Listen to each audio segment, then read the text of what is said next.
जी अस्सलाम वालेकुम, जय भीम, जय संविधान, सत श्री अकाल। मैं आपके सामने एक बार फिर ऐमन रिजवी। अगरचे बुत हैं जमाअत की आस्तीनों में, अगरचे बुत हैं जमाअत की आस्तीनों में, मुझे है हुक्म अज़ां ला इलाहा इल्लल्लाह। देख रहे हैं कि एक स्कैंडल चल रहा है कि एक सुअरों के झुंड का जो सरदार है, जिसका नाम मैंने रखा है नरभक्षी आनंद सरस्वती, उसको पॉपुलैरिटी का बड़ा भूत सवार है। उस सुअर के बच्चे को लगा कि वो इस्लाम को टारगेट करेगा, हमारे रसूल पाक को टारगेट करेगा तो बहुत ऊपर चला जाएगा, और उसने यही करा। क्योंकि इस वक्त अगर आप देखें, सन 2014 से सन 2021 आ गया है, और इस वक्त भारत में संविधान नाम का जो एक कॉन्स्टिट्यूशन जिसको हम कहते हैं वो हुआ करता था, वो वाकई ही हुआ करता था, वो अब नहीं है।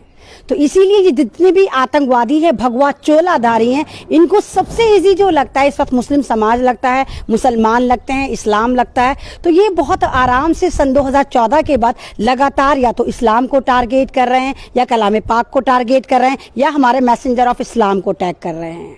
और इसने सोचा मुझे पॉपुलर होना है, तो मैं किस तरह पॉपुलर हूँ। तो इसको फिर इजी चुग्गा कौन नजर आया? मुसलमान नजर आए। कौन नजर आया? इस्लाम नजर आया। कौन नजर आया? हमारा कलाम पाक नजर आया। तो इस सुअर के बच्चे ने प्रेस क्लब में जाकर एक सुअरों के झुंड के साथ कॉन्फ्रेंस करी। सारे इसके आजू बाजू में सारे खानदानी सुअर बैठे हुए थे, और इसने क्या कहा? इसने हमारे रसूल पाक को गलत गलत बातें करनी शुरू करी, गालियां देनी शुरू करी।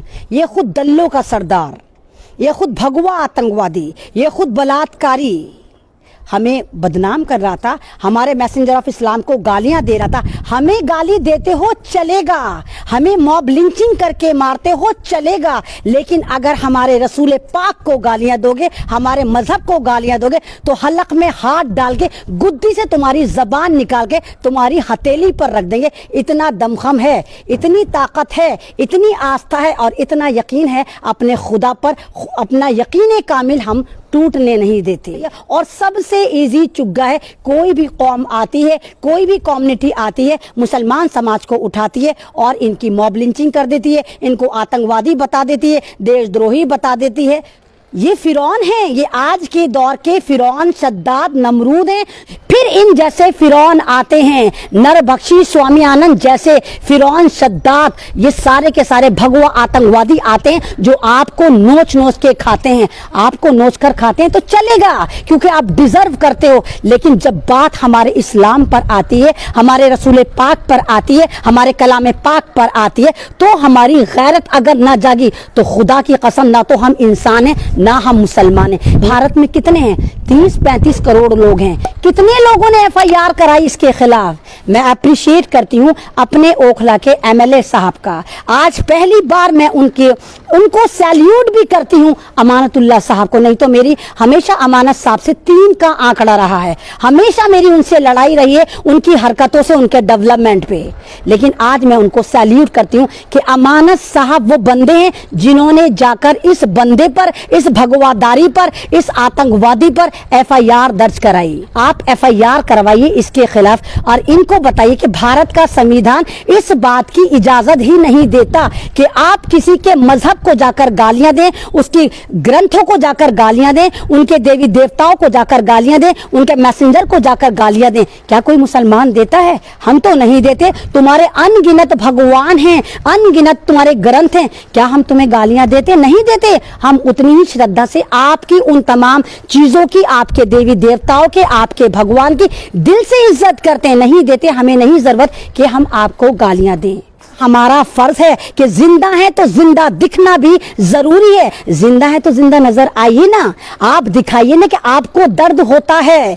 किसको दर्द होता है? नहीं होता। अरे अल्लाह ताला ने हमें इंसानों को ऐसा बनाया था कि अगर किसी एक को सुई चुभोई जाए या किसी को मारा जाए, काटा जाए, तो टोटल उम्मत मुस्लिमीन को दर्द हो। क्या होता है आपको दर्द? कोई मुसलमान मर जाए, कोई इंसान मर जाए, फर्क ही नहीं पड़ता। और अब इन भगवादारियों के हौसले इतने बढ़ गए कि ये आपकी मॉब लिंचिंग कर करके इतना थक गए कि अभी आपके इस्लाम को टारगेट कर रहे हैं, आपकी किताबों को टारगेट कर रहे हैं, आपके रसूलों को टारगेट कर रहे हैं, आपकी तालीमात को टारगेट कर रहे हैं, आपके खाने काबा को टारगेट कर रहे हैं। तो खुदारा जाग जाओ, जमीरों को जगा लो। बेजमीर मुसलमानों, जमीरों को जगा लो, करो इसके खिलाफ कार्रवाई, करो FIR FIR दबाकर हर स्टेट से इस नरभक्षी की FIR करो कि इसकी हिम्मत कैसी हुई कि इसने हमारे खुदा को गाली दी, हमारे रसूल को गाली दी, हमारी किताब को गाली दी, उन पे उल्टे सीधे इल्जामात लगाए। ये खुद गुफा पुत्र जिनको अपने बाप का नहीं पता, ये आतंकी चोला पहन लेते हैं और नाम रखते हैं हम साधु हैं, हम महंत हैं, हम संत हैं। लेकिन सन 2014 के बाद जितने भी ये भगवादारी हैं सिर्फ आतंकवादी हैं, स्लीपर सेल के बॉम्ब हैं, चाहे वो साधी प्रज्ञा हो, चाहे वो योगी हो, चाहे ये नरभक्षी आनंद हो। तो आपकी खामोशी आपको बर्बाद कर रही है।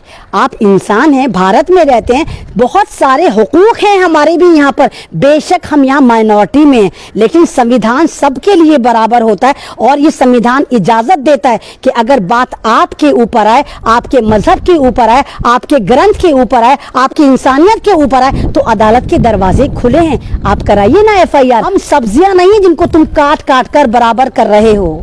क्या समझ के रखा है तुमने मुसलमानों को? भारत में जो भी आता है जिहादी, फलाना, मुल्ली, ये वो, क्या समझ के रखा है? क्योंकि हम खामोश रहते हैं और हमारा मजहब पीसफुल मजहब है, हमारा मजहब लड़ाई की सीख नहीं देता, हमारा मजहब अमन की सीख देता है। उसके बावजूद तुम अपनी फिल्मों में, भारत की फिल्मों में आतंकवादी बनाकर हमें दिखाया जाता है। क्या तुमने कभी साध्वी प्रज्ञा को आतंकवादी बताया?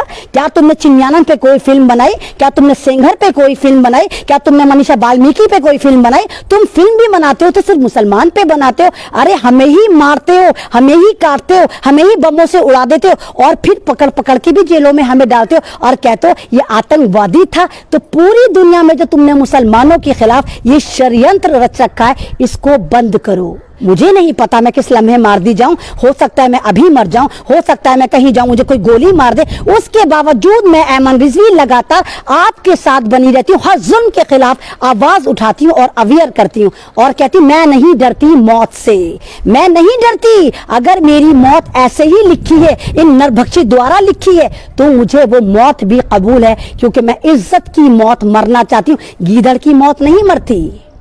आप वो बनिए कि जिनके अगर जिन लोगों के सर काट दिए जाते हैं तो आप उनमें देखिए कि कितने सर वो कटे जो झुक गए थे और कितने सर वो कटे जो आजादी के लिए, इंसाफ के लिए खड़े हुए थे। गुलामी में सर मत कटवाइए, हक के साथ खड़े होके फक्र से कहिए हम इंडियन हैं, I love my India, I love my constitution, I love इंसानियत। इंसानियत बचाइए, लोगों को बचाइए, मोहब्बत को बचाइए और आपस में एक हो जाइए। भारत किसी कमल का नाम नहीं है, भारत एक गुलदस्ते का नाम है जहां हिंदू, मुसलमान, सिख, ईसाई और भी बहुत सारे मजाहिब के लोग रहते हैं। भारत एक कमल का नाम नहीं है, ये कमल हमारी भूल बन गया सन 2014 के बाद।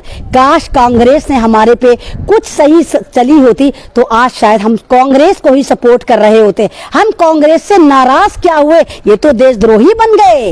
हम कांग्रेस से नाराज हुए तो बीजेपी आतंकी पार्टी बन गई, जालिम पार्टी बन गई, हिटलर पार्टी बन गई, देशद्रोही पार्टी बन गई और भारत को माले गनीमत समझ के लूट रही है, बेच रही है और फिर भी कह रहे कि हम देशभक्त हैं, मोदी को भगवान बना दिया। कैसा भगवान? भगवान कौन सा भगवान होता है? आपने सुना है किसी भगवान ने अपना एम्पायर बेच दिया होगा? श्री राम ने अपना एम्पायर भेजा था क्या? बेच के डाला था? कौन सा ऐसा भगवान होगा जो अपनी ही पब्लिक को बेच के खा जाए, उनकी आसाइश को बेच के खा जाए, उनको बेरोजगार कर दे और ये भक्तों का भगवान बना बैठा है, जिसको आप लोग कहते हैं नरेंद्र मोदी, जो चाय वाला था और चाय की पत्ती की तरह इसने पूरे भारत को सेल कर दिया। उसके बावजूद भी लोग इसकी चाटुकारिता करते, 2-2 रुपए के कमेंट करते हैं। तो ये भारत आपका था, ये भारत हमारा है, ना ये हिंदू का है, ना मुसलमान का है, ना सरदार का है, ना ईसाई का है, ये हम सब का है और यहाँ हम सबको ही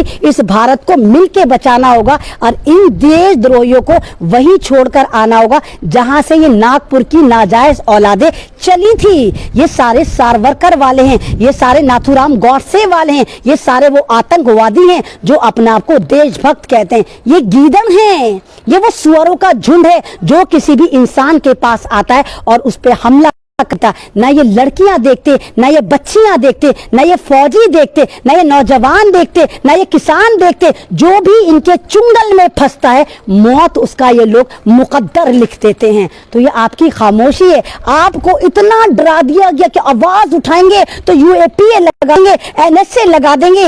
अरे कितनों पे लगाएंगे?